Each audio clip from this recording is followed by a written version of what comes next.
Hi, I'm Captain Rick Riles, welcoming you to another edition of Florida Sportsman Action Spotter Podcast. Hey, we're going to have a lot of fun today, and here's what we're going to do.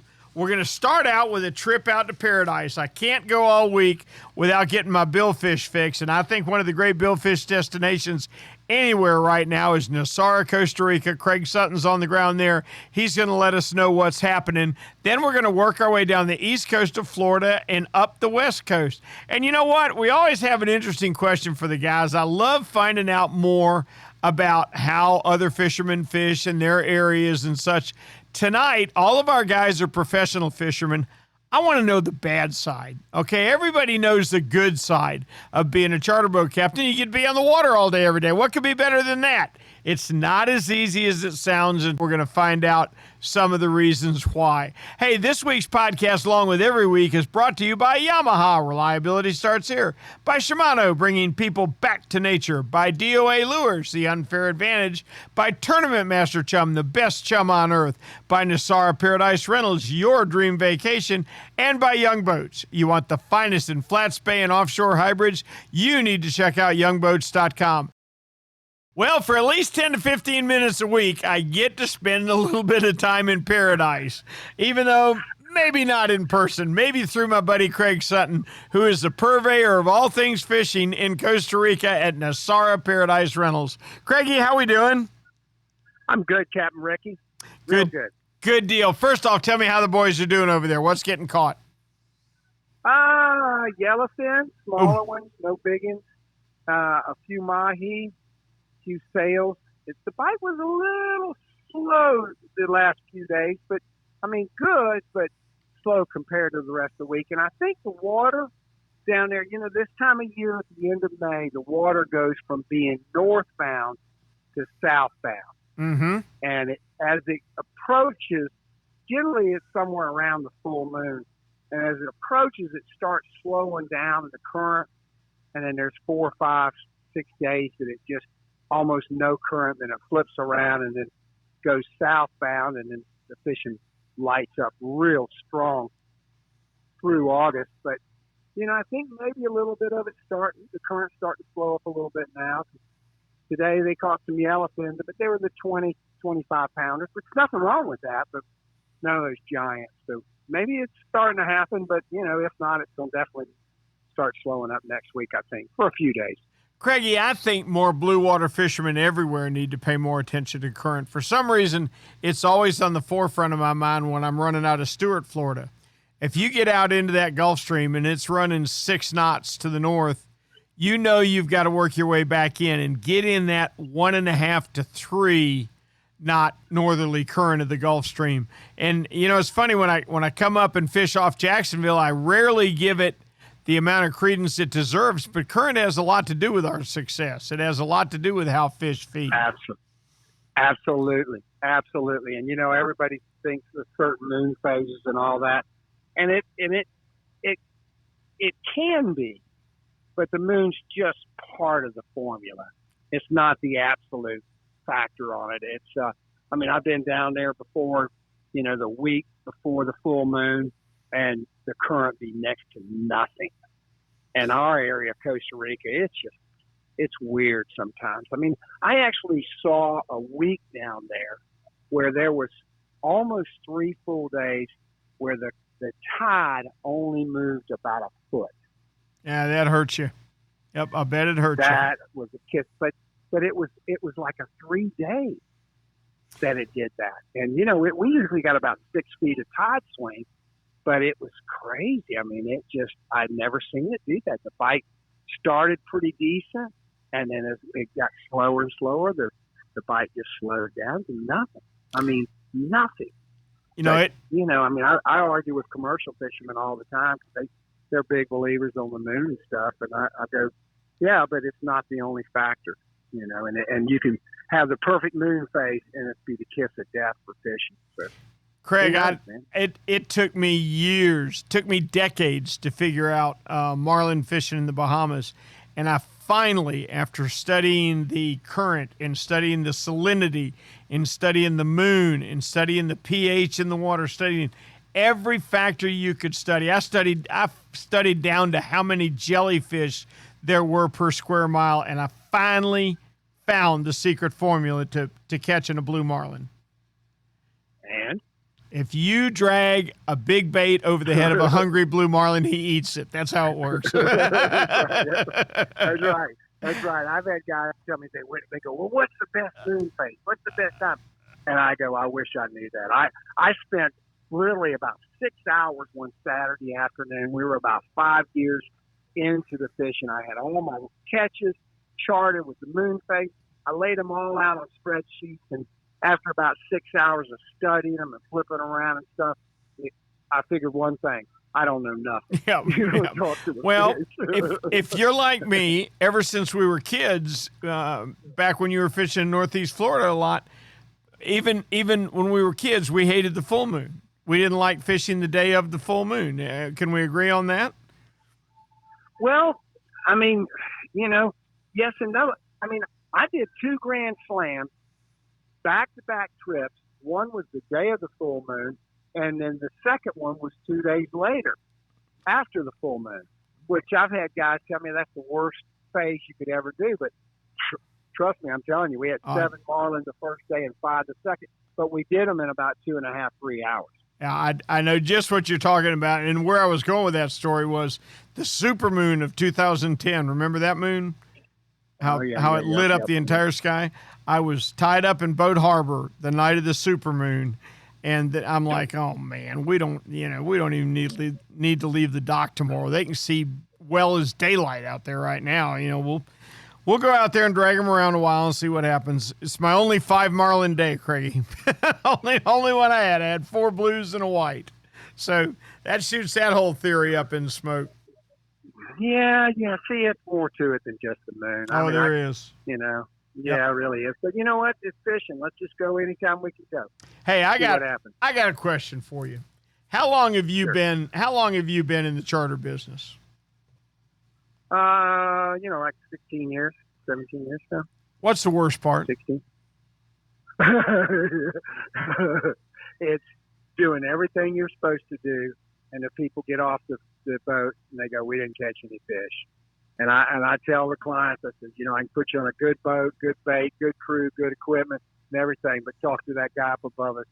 That's above my pay grade. But you hear the disappointment in the people's voice, and you want to be able to, I didn't do anything wrong. It's that guy up above us that regulates that. So, all I can do is, let them cry a little bit and offer them a discount on another trip. That's all I know to do. But, you're going to have stinker days every once in a while, no matter what you do.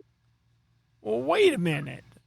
I never knew you offered a discount on the next trip, because when I went down there last time, Not for you, Ricky. When I went down there the last time, all we caught was a blue marlin and a half a dozen sails and a box full of dolphin and a box full of yellowfin tuna, and I didn't get no offer for. Nobody felt sorry for me. Hey, buddy. Hey, I can't wait till next week. Please tell me we can check in with you then and see what's going on in Nosara. Absolutely, Ricky. Look forward to it, buddy. Thank you so much. Craig Sutton from Nosara Paradise Fishing. I tell you what, folks, if you haven't been over there bill fishing, you need to go. All right, well, we can't dissect fishing in Florida until we start up in the northeast corner, and that's where Captain David Voorhees knows every fish inshore on a first-name basis. Captain David, how are you? Hey, Captain Ricky. Doing fine, buddy. Doing fine. Good. Tell me about your fishing. Well, we had a really up and down week this week. It's been like the roller coaster that springtime is often known for. In other words, here today, gone tomorrow. Had a fantastic trip on Saturday, only to back it up with a not so good trip on Sunday. So sort of typical the way springtime is, up and down. But got some good reports of captains catching some really nice, as far as keeper-sized trout go, and actually getting their limits and stuff like that. So, yeah, so that's been good. The flounder bite has definitely picked up. We're starting to see some better sized flounder, even down towards St. Augustine. They're also reporting the flounder bite as picking up. as getting better and better. Hopefully I think we'll see a pretty good year this year. I'll be curious to see how the closure and all that stuff works out. That ought to be quite interesting. The redfish are still really doing good. We're hitting some up in the shallow water, and then as the tide gets lower, we move out and start fishing the deeper water. A lot of my really good fish are coming out of the deep water. Plenty of ladyfish, plenty of jacks, a lot of the summer species. Caught our first mangrove snapper this week. Good deal. I think that's a little early though, Rick. Mm-hmm. I can't ever remember catching one in May. I don't think I think that's very unusual. Hey, David, I got a question for you. Okay, go ahead. How long you been in the charter business? Oh, 24, a little over 24 years, coming up on 25 years now. What's the worst part? That's an interesting question, Rick. And I would like to sit here and say we have the perfect job. I told my wife, I said, you know what's so funny? I've got the only job in the world where doctors and lawyers tell you they wish they had your job, and then, until they see your paycheck. But, you're at the whims of nature. You got to, Mm-hmm. There's a lot of uncertainty in fishing, knowing is the bite going to be good that day, or where's your next charter coming from? But, for the most part, it really is a great job. And the one part that I've just never really cared much for is basically the business part of it. You got to run it. You're still running a business. There's a lot of captains out there, and they'll have a real job, and that sort of takes care of all the taxes and stuff they have to do. But myself, this is it. This is my full-time job. This is what I do for a living. So you pay your quarterly taxes. You do all this stuff. You got to keep all your receipts. It's a lot of work at the end of the year, tallying everything up to see how much gas, bait, ice, you've spent. And, doing it over the years, having to do this all these years, pay your taxes quarterly. I wish everybody got a gross pay and had to pay their taxes at the end of the year or quarterly like I do. Because it's a different perspective when you got to sit there and you write a check to Uncle Sam for $1,500, and it's almost like it's like taking $1,500 and flushing it down the commode. Yep. I don't blame you a bit.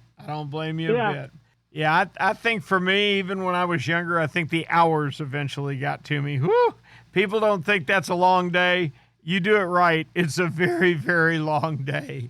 And they think your day ends when you step off the boat, but you still got hours. They get to go home with their fish and they see the family, but you still got another couple hours of cleaning and stuff to do. Oh, at least you're right. Thanks, Cap. Please tell me we can check with you next week. Oh, looking forward to it, Rick. Thank you, David. Our thanks to Captain David Voorhees for a great Northeast Florida report. Now I'm dying to find out if these cobia that we've got here in Northeast Florida, is that the main shot of them, or are there still some down in East Central? I know who can tell us that. Captain Jim Ross in the East Central District. Jim, how are you? I'm not good, Rick. I'm not good. Uh-oh. Give us our cobia back. No. Okay. Wait a minute. Hold on. I'm being rude. I'm sorry, Jim. Let me think about it a minute. No. Let me think. Okay. Wait a minute. No. Yeah, wait a second. No. Is that a no, or is that a no? No, that's a no. Yeah, that's a no. I tell you what, though, Jim, you guys picked an awful lot of the good ones off of them. A lot of the ones that are up here are undersized. We kind of saw the same thing, Rick. A lot of juveniles, but we did. For some reason, the run was a little bit later than we typically have it, and there were some better fish this year that were caught off the rays. We still had quite a few fish that were really coming off of wrecks, and we like to target the rays, but the wrecks seem to hold a better quality of fish in many cases. So yeah, I think so. I've always felt like the wreck fish generally were bigger than the manta ray fish are. Yeah. I'll tell you what, we do have the yellowfin tuna bite on the other side of the Gulf Stream, still very strong right now. Cool. And the last 3 days, we've got some dolphins showing up. So no giants yet, but some decent-sized gaffers. and a blackfin tuna here and a wahoo there mixed in with them. So it's looking to turn into a pretty good second half of May here if we don't watch ourselves. Excellent, excellent. Now, up in Northeast Florida, we have seen a huge increase in number of boats trolling the Gulf Stream. Are you seeing it down there?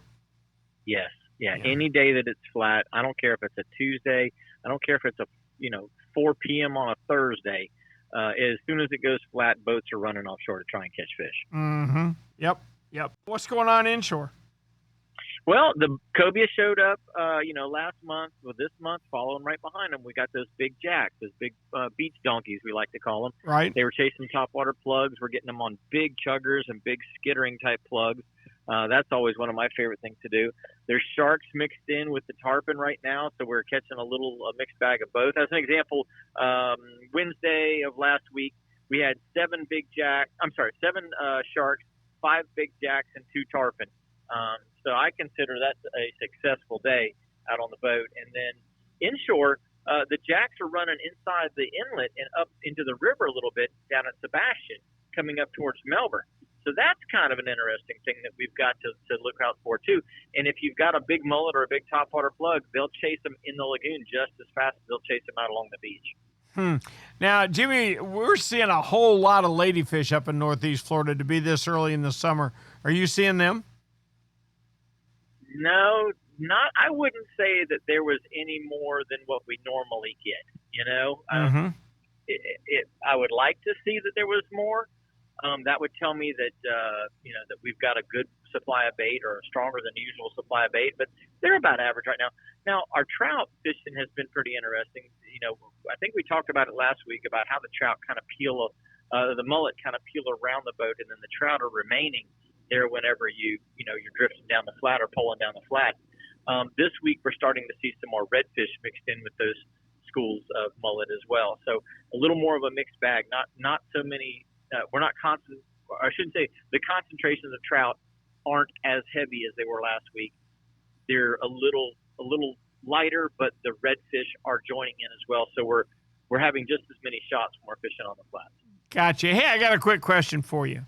Sure. Okay. How long you been in the charter business now? 24 years full time and 27 part time. What's the worst part? Cleaning the boat at the end of the day. Uh-huh. That's the most frustrating. Or that unscheduled maintenance that because something broke. That's what we're dealing with actually right now. I came back to the dock and somebody decided they needed to run into the fender on my son's trailer, so we were actually swapping out for a new trailer today because the old one was just mangled and it was about to cut the tire. Oh, gee whiz. Oh, please don't tell me they didn't leave a note or anything. Oh, no. Oh, my goodness, that's terrible. No. Yep. And that charter you've got tomorrow doesn't care if you have to work on that trailer all night. No. Yep. Nope. No. That's actually what I'm doing right now. I'm driving back from the shop. I was able to locate one. I'm driving back to the shop, and we're going to be drilling holes and mounting a fender this afternoon. I understand. I'll let you get to it. Thank you, Jimmy. Please tell me we can talk with you next week. I look forward to it, Rick. You got it. Thank you, buddy. Our thanks to Jim Ross for a great East Central report. Now we're going to take it on south a little bit to my favorite fishing village, Stuart, Florida, and check in with Captain John Earhart. John, how are you? I'm good. Glad to be here. Good. Glad to have you. Tell me about fishing in Stuart this week. Fishing's been pretty good this week. Starting off near shore, we've been catching a lot of big jack crevalles and tarpon right off the beach. That's been maybe 100, 200 yards off the beach. The jacks have been 10 to 30, 40 pounds. They've been pretty easy to catch on artificial and live bait. They're in big schools right now, 50, 75 fish, so they're pretty easy to see. Catch a handful of those until you get bored, and then you kind of move down the beach a little bit where you'll find pods of tarpon hanging out. There's been some snook right in the surf, too, along with a lot of bait fish, pilchards, thread fins, even some sardines out in about 40 feet of water right now. If we shoot out a little further offshore, still a lot of good blackfin tuna action, a few sailfish mixed in, a couple nice mahis are being caught, peanut fish, but I'm also seeing some fish 20, 25 pounds mixed in as well. And most of that action has been, in right around 90 feet, out to about 175 feet. And that's going to vary day to day based on where the condition and where the best feed line is. But there's definitely plenty of mahi around. There's some sailfish mixed in, blackfin. If you're bottom fishing, catching a few gag groupers, a lot of big mangrove snappers right now. And some of these mangrove snappers, are closer to 8-9 pounds. So these are really big fish. So the bottom fishing has been pretty consistent this week too. John, let me ask you a question. When I get down there and I try and fish out of there as often as I can, I run into wildly different currents. Sometimes a current will be north at a half a knot, and sometimes it's north at 7 knots. Give me some help here. What kind of current are you looking for if you're fishing for pelagics? If I'm fishing for pelagics, usually I like a good, strong north current. I've had days where there's absolutely no current, and I've had really good fishing. I mean, a lot of it is just finding the right water temperature and the right condition for the fish. It doesn't matter if there's any current. If there's no fish within 10 miles of you, the current just isn't going to matter. But Right. The current is going to carry those fish north and south. So I personally like to have a nice north tide. That's what I look for. I mean, if there's not a good north current when I get out in the Gulf Stream, I'm already thinking, okay, I need to go bottom fishing. All right, so is there a too strong a current, or the stronger the better? If I'm sail fishing, I kind of like a strong current. I'll usually troll with the current if I'm trolling. If I'm drifting, it's going to enable me to cover a lot more ground. So it will help in a sense that you can cover a lot more ground until you find the fish. Once you find the fish, you want to try your best to stay on top of them, and that's where it gets kind of difficult because when the current's smoking, you can drift off that body of fish pretty quick, and then you got to pick up and go step back up in an area where you're getting those pelagic bites, believe it or not. Gotcha. That's a lot of help, John, and we appreciate it as always. Hey, please tell me we can check in with you next week. Yes, sir. I look forward to giving you all a fishing report next week.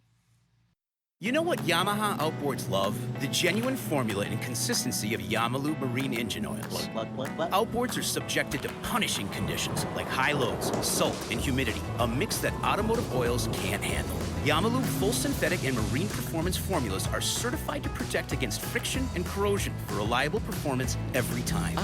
Find Yamalu marine oils at your nearest Yamaha Outboard dealer. Locate them at yamahaoutboards.com/dealers. Yamaha, reliability starts here. Hey, Raj, being consistent is a mark of a quality product. If you've been Florida's #1 chum for over 10 years, there's got to be a reason. For 10 years, Tournament Master Chum has lived up to its name. That's why more tournament pros insist on Tournament Master than any other chum. It's the only chum with Menhaden milk mixed right in. That means it gets the scent out faster and deeper than any other brand of chum. It comes in a grind size for every species from kingfish to catching bait. Your fishing time is way too precious to you second-rate chum. Bring the action to you by insisting on Tournament Master Chum. It's worth every penny. When you're ready for the finest in custom-made flat spay or inshore-offshore hybrids, you are ready to meet the Young family in Inglis, Florida. For over 21 years, the Young family has built custom boats one at a time for every type of fishing. Nothing can sneak up on a flat quite like the Gulf Shore flats boats, and I've never fished a better hybrid than the Young 24s and 27s. Rob Young is a naval architect who takes tremendous pride in each and every build for each and every customer that wants their boat custom built exactly the way they want it. Is it time for you to move up? Are you ready to own the finest boat built? Then you need to visit the Young Boat facility in Inglis, Florida, or check them out online at youngboats.com.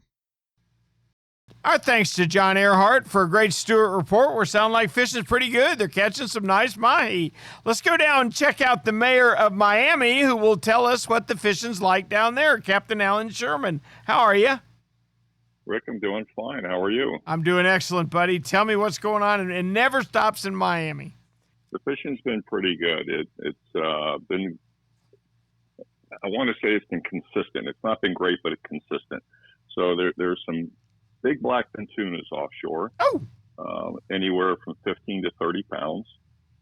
And they're hitting live baits. They're feeding mostly in the mornings and then late afternoons, and during the cloudy days, and we've had some cloudy days. They've got that great big eye and they can see really well. So that's your best shot at the blackfins is late afternoons, early mornings, and on a cloudy day. I think the big focus has been on the spring kingfish. We've had a decent amount of kingfish in the 7 to 20 pound range, feeding alongside the outer edges of the reef, anywhere from 80 feet out to about 180 feet of water.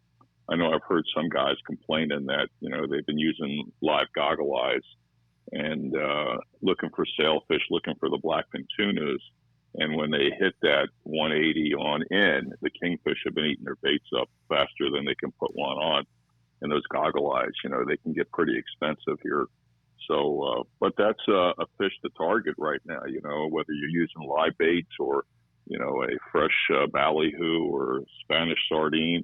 You can drift them, you can slow troll them, you can mix them up with some live baits, and you can get your limit of kingfish fairly easy. And we've had some high temperatures here, almost like summer-like. It was 97 last week one day.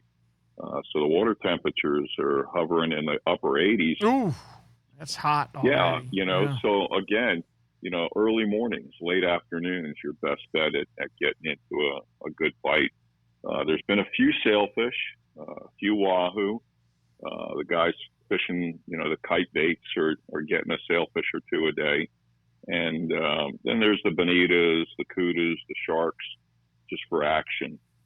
There's been some dolphin around. We've had a lot of sargasso weeds early this year. I was out myself on Friday, and out in about 900 feet of water, there was good patches with bait underneath them. We had one dolphin come up and grab a ballyhoo, but he was too small to eat it. And that happened as soon as we got to 900 feet. We didn't see anything until we got to that depth. We had that one dolphin come up on a ballyhoo, and for the next hour, we never saw another fish. Wow. But they're out there. They're scattered. Every day I hear more reports of them being caught, some caught even shallower. But there are weeds from the reef, actually from the beach, all the way offshore to over 1,000 feet of water. I know in the past couple of years, it's been a real problem in the middle of the summer with the weeds, filling up the beaches. The bulldozers have to come out. But I have an interesting story. A buddy of mine, Andy Barron, he lives up in Deerfield. He was pompano fishing today off the pier, and the weeds were really thick there. He said there was like 100 tarpon feeding under and in that sargasso weed, and they were sucking down the crabs that were in those weeds. How about that? And then they would spit the grass out. He said it was the most phenomenal thing he'd ever seen, and they were big tarpon. But yeah, they're looking for the crabs right now.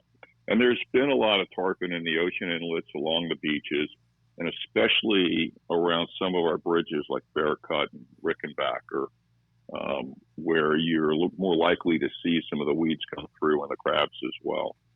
I was in Flamingo yesterday, had one of my better days in recent memory.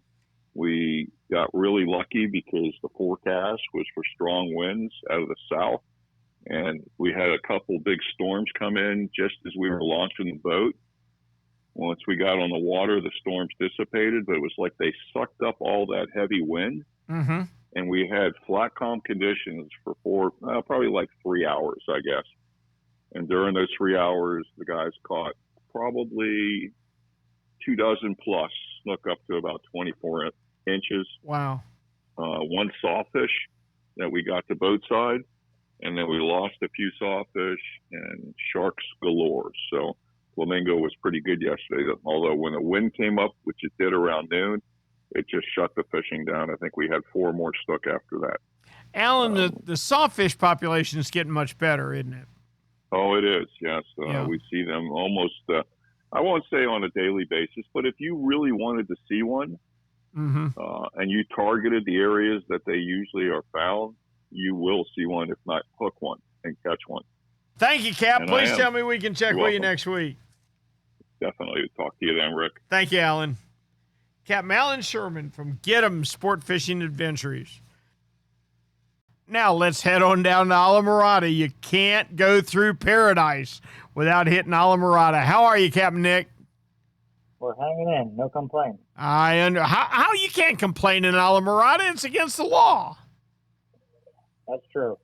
Tell me how fishing is down there. I got out a few trips the past week. We got swordfish on 2 of the 3 trips. 1 trip we didn't get any. True. No big swords. The biggest was about 95 pounds. So plenty big enough for dinner. But grouper season opened and whatnot May 1st, and then there's tile fish open. I like to do deep dropping, so we caught some tile fish. We caught a snowy grouper. There's been some mahi. I haven't caught any big mahi yet, but we caught some schoolies each day we were out there, and caught a nice triple tail. So we've got dinner covered and have a little bit of action every trip. Man, that is some good fishing. Hey, Nick, every week I talk to you, it seems like 52 weeks a year, you're catching swordfish. Are there seasons that are better than others? Sometimes, we do swordfish 12 months a year, and a lot of days are decided by one bite, whether you catch it or not. But the last few years, wintertime has been best number-wise for us, but, the fall used to be great. But that being said, my single best day last year was in July. So, you still get curveballs. It's hard to predict. But I would say numbers of fish typically fall and winter. A lot of my big fish are in the springtime. And then the best weather's in the summertime. The most bycatch, the most dolphin, stuff like that while you're out there coming and going. So there's good and bad things about every time of year. But if the weather's decent, I'll go swordfishing any day I can. All right, I got one more question for you. Listen, you catch a lot of blackfin tuna. We talk about it all the time, and we do too. How do you take care of your blackfins? I really like to bleed them if I can, and then get them covered and buried in the ice. Because sometimes people lay them on top of the ice, and you see pictures all over the internet. People got a bunch of fish laying on the ice, but the tuna meat will tear apart and soften up on the top side. So I can bleed them after I get pictures and bury them in the ice really good, and that helps. How do you bleed them? There's a couple different ways. A lot of times I'll just take my finger and I'll break the membrane right by the gills, and that'll work. But you can also put a knife in right by their pec fin on the lateral line where the fin lays down. Right. You can also put their tails. So there's a couple ways, but as long as you get some blood out of there, it seems to help. And especially with the longevity, and I'll make it last an extra couple of days. Do you think a well cared for, like you're talking about, a bled out blackfin, is as good as a yellowfin if the blackfin's well taken care of? I do. I can't tell a difference, to be honest with you. I can't either, Cap. That's why I asked the question. I can't either. Well, that's a fantastic report, Nick, and we appreciate it ever so much. Please tell me we can check in with you next week.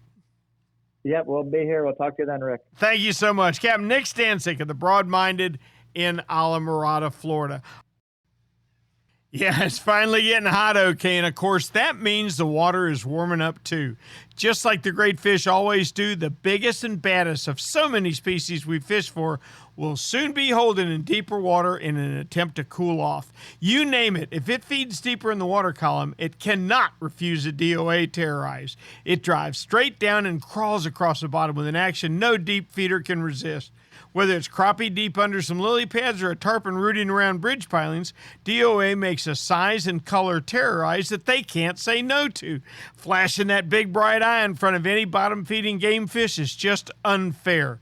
Maybe that's why they call DOA lures the unfair advantage. Captain Stamper, how's fishing in Southwest Florida? Fishing has been very good this week, Rick. I got to tell you, I mean, we had a few days where I wasn't able to go after my little juvie tarpon just because the tide wasn't what I really wanted it to be. But I'll give everybody a quick hit here real quick because the snook fishing is on fire, and in the back bays, you don't even have to go out there and chum up your bait and catch a whole bunch of nice white bait and pilchards right now. All you need to do right now is catch yourself a few ladyfish, cut them up, throw them around these oyster bars and these mangrove shorelines, and you're going to wreck those snook. We caught quite a few beautiful snook today, Rick. Way more slot snook than I would have ever thought I would seen for this time of year, just today alone. And this pattern is not going to slow down for some time now. Probably not until our next full moon. All right, I got a question for you. You've got a decision coming up about reopening redfish and trout. Am I correct? And snook, yep. All right, I want your vote. So personally, on my side, we are not seeing a lot of the juvenile or what I would consider rat reds. We are definitely missing a little piece of that puzzle. Those should be closed. We are catching a lot of trout. You could probably open those if you wanted to, but then everybody's going to just take all the trout. Snook, they're doing very well. They're getting back to where they should be. Another year would be good for them. Overall, I would tell you, keep it closed for one more year. Now, Rick, I totally get it.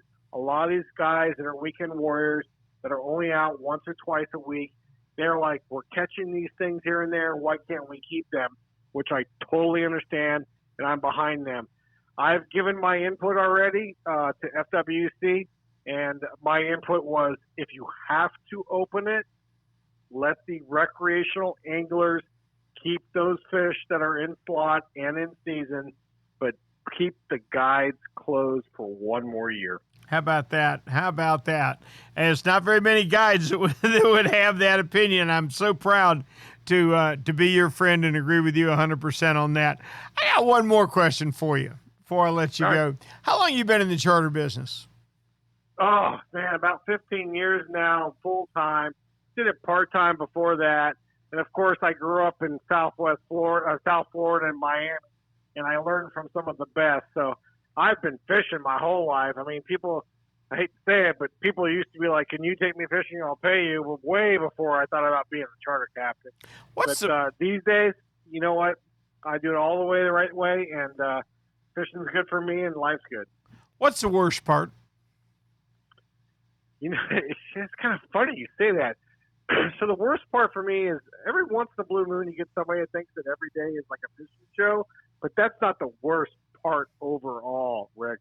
The worst part for me is when it's 50 degrees in the morning and I know it's not going to be good, and you tell those clients, we don't even have to go if you don't want it, and they say, it was -10 where I came from. That's right. That's right. Yep. That's your worst part? Yep, that's it for me. To me, when I did it, I think the worst parts about it were you can't plan anything. You know, when my young bride would say, honey, can we go out to eat with Fred and Martha next Friday? I have no idea. You know, you have to ask God that one. I may be at the dock. I may not be at the dock. You can't plan anything.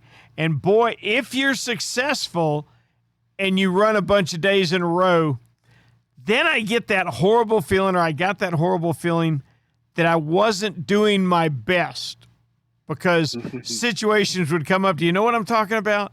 Like if I do. Okay. I get that. I get that. And I play every day as it is and do the best I can. Luckily, Rick, my wife is a guide, and we pretty much have a set agreement that January through about the end of May, we're not doing nothing. It is what it is. You're fortunate in that regard. But like I'm going sail fishing this Thursday. So tomorrow I'll tie all new leaders, and I'll probably I run a little fluorocarbon top shot. I'll probably replace my top shots and all that. So I'm all ready to go on Thursday.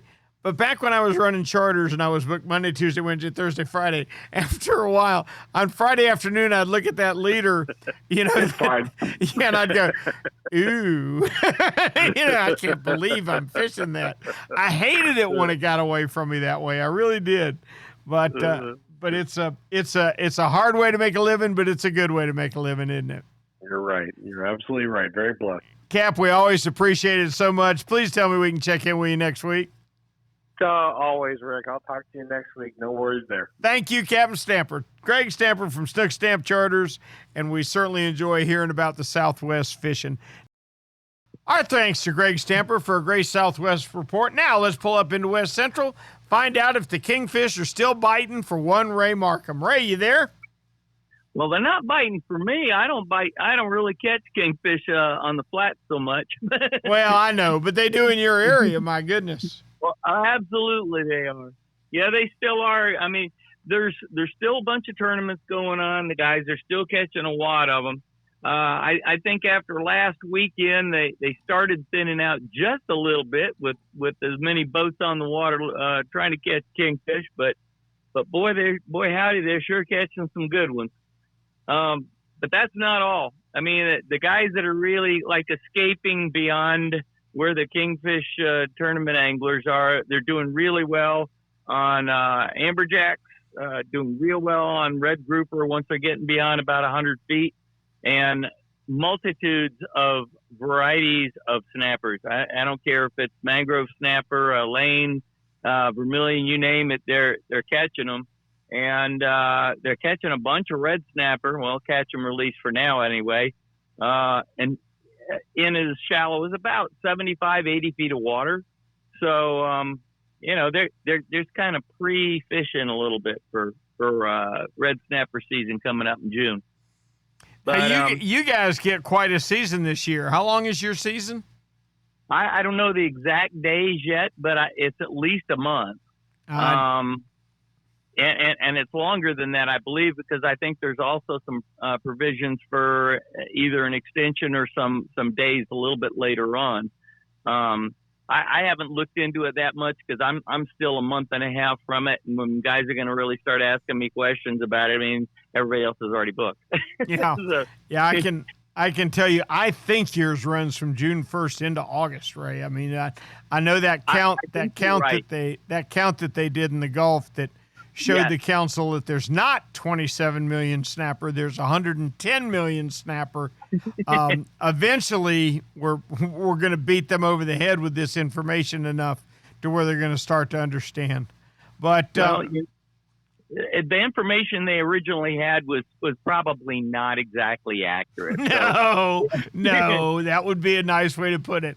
I'm also not exactly tall, so that's a good analogy. But you are exactly right.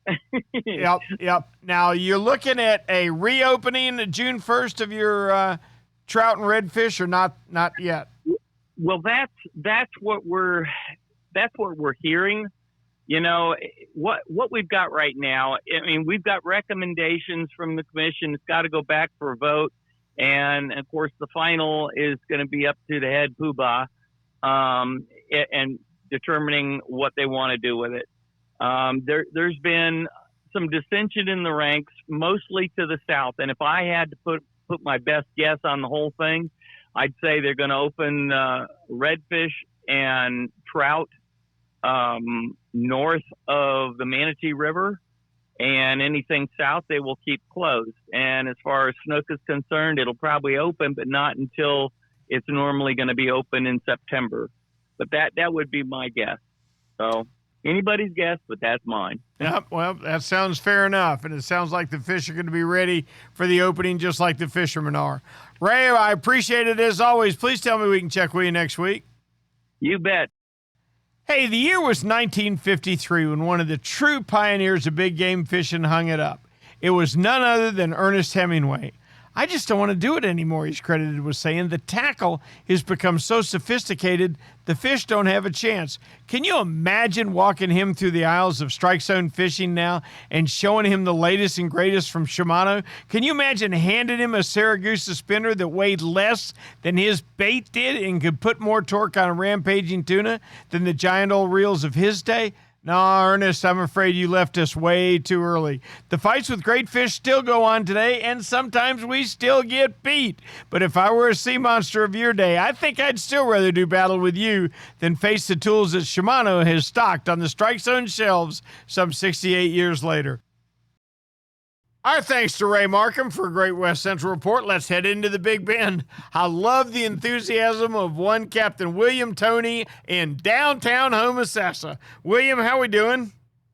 We're doing good. You know, town is quiet, all is well, and I am sitting here with my good helper, Vern, scrubbing out a good day's work out of the old Tremblay out here. All right, how did the Tremblay perform today? Did we catch any whoppers?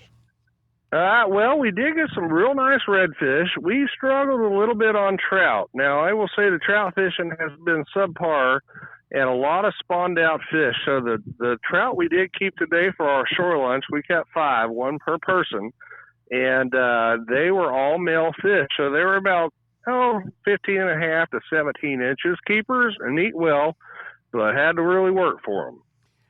William, trout's one of those fish. Do they not taste better to you when they're 15 inches than they do when they're 25 inches?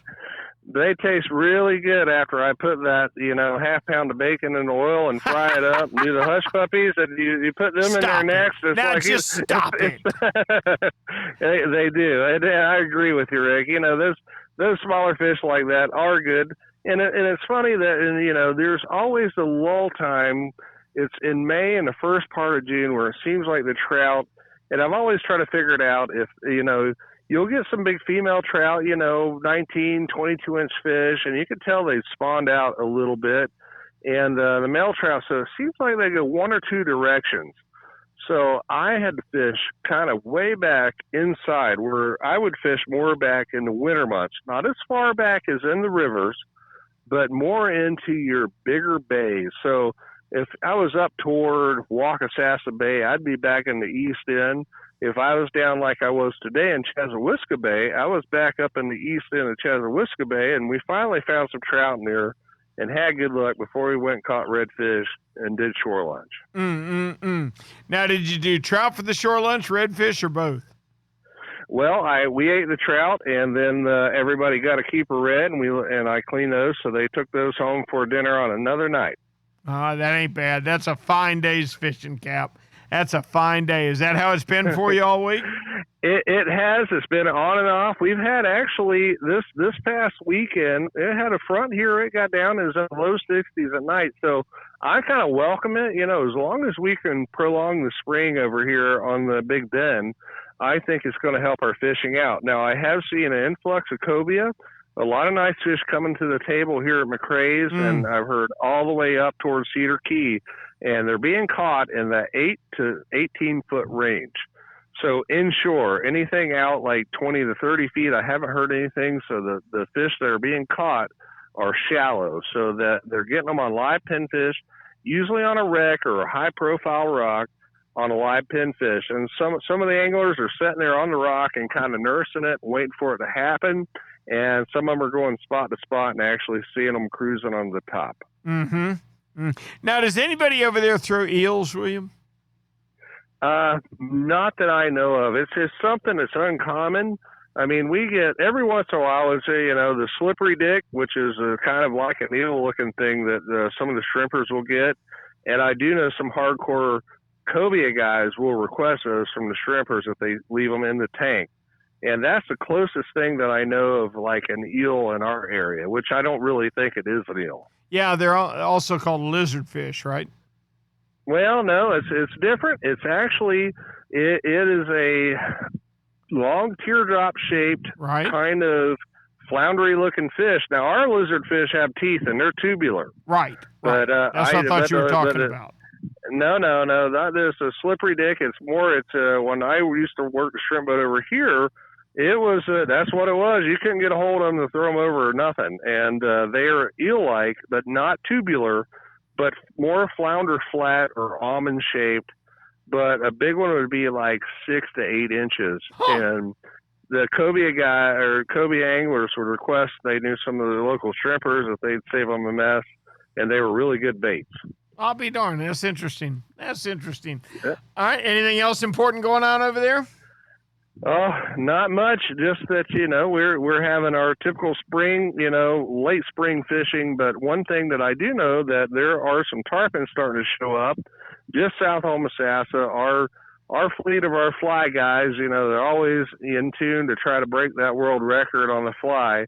I've been out there and actually had a nice 80-pounder chase a trout up to the boat today. Woo! So they're starting to show up, but we've had some kind of sweaty weather, but not quite where you're just like, oh, summer's here yet. So I always figure the first day I'm hitching up the boat in the morning and bust a sweat on the forehead, those tarpon will be in force. Yep, you can pretty well count on that. Hey, I got a quick question for you before you go. Okay, you are a third or fourth generation guide. Fourth generation. Yep, my great grandfather, my grandfather, my father, and me. Oh my goodness! All right, what's the worst part about the charter business? You know what? It's to me, I love my job. I love the people I fish with, and over the years, they just became all of my friends. So I would say the worst part of my job is the before and after, the prepping and everything in the morning, and then in the afternoon, and I used to do it a lot myself because I'm very meticulous on how I like my boat set up and cleaned, and sometimes it may cut up, an hour and a half, 2 hours of the evening, especially if I had some type of mechanical issue or, a rod fell or something. I got to fix it. And that's the worst part, and it takes away, I guess, we'll call it man hours. Mm-hmm. But, I think every good guide out there has someone to depend on. Like I have my good old buddy Vern that likes to, hang out around town and ride his bike. But I tell you what, he can scrub a boat like no one else for a $20 bill. Everybody needs a Vern, Cap. Everybody needs a Vern. A $20 bill buys Captain Will a whole 2 hours a evening. There you go. I got to tell you, the one thing is funny. I've asked almost every one of our captains about the charter business tonight. And you know what the one thing a charter fisherman has to have that nobody's mentioned? No, I don't. What is it? Buddy, you better have the right wife. I mean, yes, exactly. Well, I will tell you, I've been through one of them before, and I'm on my best one now, and that's the way it's going to be forever. But you're right about that. It's hard, and you must have a good woman that understands the business. Golly, I can remember when I was young and I was grinding and trying to make it and all, and she'd say, "Oh, honey, can we go out with Stephen Lee on Saturday night?" I don't know. You have to ask God. There's a good chance we can, and there's a chance we most certainly cannot. I may have to fish late. Right, and we won't know until Saturday night. Cap, I always appreciate it so much. Love talking fishing with you, and we'll talk with you next week if that's okay. I'll be right here downtown Homosassa. Our thanks to William Toney for a great Big Bend report. That guy's just the best. He's more fun to fish with than anybody I know. Hey, William's Report and all our reports every week are brought to you by Yamaha. Reliability starts here. By Shimano, bringing people back to nature. By DOA Lures, the unfair advantage. By Tournament Master Chum, the best chum on earth. And by Nosara Paradise Rentals, your dream vacation. Hey, and check out Young Boats. You like the finest in flat spay and offshore hybrids, you need to check out youngboats.com. You can't get out of Florida until you go out the Panhandle, so we got to stop in Pensacola and check in with Captain Tyler Massey. Tyler, how are you? We're doing good, Rick. How are you guys? Good. Tell me what's happening. So yeah, we got good fishing all around right now. We're it's definitely warmed up enough, and we're in our getting into our summertime pattern. We all kinds of bait showing up. So inshore and offshore fishing are both excellent right now. Inshore, we got speckled trout. They're on the grass flat. They're on the structure, closer to the beaches. The guys are catching those on mirror lures, artificials, mirrodines. They're also catching them on live shrimp too. So just your small schoolie sized trout on the flat in between docks and stuff. So that's good early morning and late afternoon action right now. Mm-hmm. So that's a lot of fun for our inshore anglers to catch. While you're fishing for those, you're going to pick up some redfish as well. Also, there's Spanish mackerel and ladyfish starting to get on around the same areas. It's just a good inshore fishing right now. Good deal. No word on pelagics yet, huh? Not too much. There was the Pensacola Ladies Billfish Tournament. That just happened, and there were a few wahoos caught, a couple billfish, but nothing to really speak of. I was talking about them fads out there before. They're in the 60 to, or I guess 55 to 70 mile range, and there were quite a few mahis caught off of there, but that was about it. Just some chicken dolphin, some smaller size. But yeah, nothing to speak of really. And then bottom fishing's been good too. Plenty of amberjack, vermilion snappers, triggerfish. They're all biting on all the public wrecks out there. Gotcha. Well, that sounds like that's an awfully good deal. Awfully good fishing going on. Hey, Tyler, how long you been in the charter business now? This is my 11th year. What's the hardest part? A lot of people ask that, and I love what I do, and I wouldn't trade it for anything else. The hardest part is probably just when you're in the grind of things, we're fishing 2 trips a day, 7 days a week. It's just to keep that trend going along. We know the end's in sight always. We only fish really hard for about 90 days or so.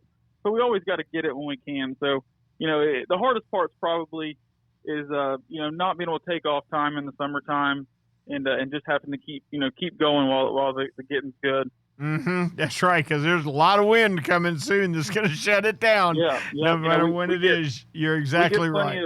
We get plenty of off time in the fall and the winter time. So, we're getting to. We spend time with the family then. But it's just, getting up and going 7 days a week while the busy season's here for us. Yep, the grind can get to you. Captain Tyler, as always, we appreciate it, buddy. We look forward to talking to you next week.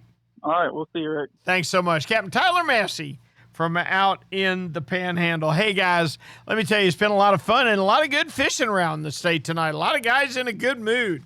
It seems like the biggest problem, and I've heard this from several other reports too, are the weeds in South Florida. The offshore fishing has been extremely difficult as guys have battled weeds that were absolutely too thick to fish through. That's kind of weird. But other than that, it's been good. Tarpon's starting to show up everywhere. Oh my gosh. They're further north this time of year than we can ever remember seeing them. How about having them in the Big Bend in May?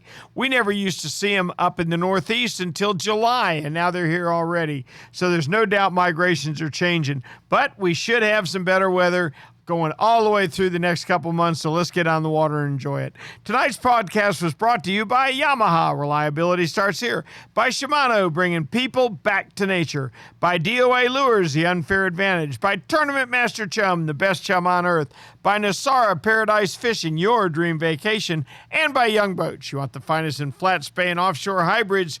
You need to check out youngboats.com. For Florida Sportsman Magazine, I'm Captain Rick Riles, and until next week, we'll see you on the rip.